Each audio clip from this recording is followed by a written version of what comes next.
road trip, and I just crossed the border of South Carolina.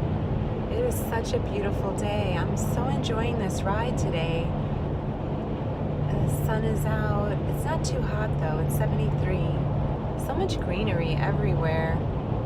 And I started early enough that I'm avoiding, that Memorial Day traffic that is definitely going to be coming when people wake up and get on the road around 10 o'clock.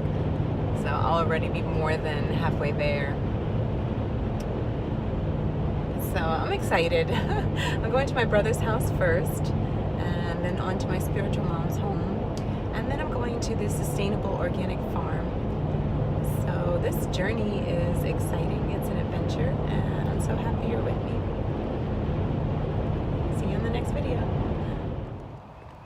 I'm in South Carolina now. I stopped at a rest stop just to use the bathroom, and whoa, look at this place. Gorgeous.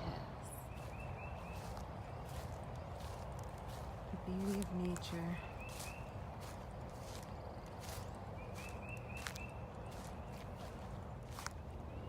I'm just so grateful that I caught this out the corner of my eye.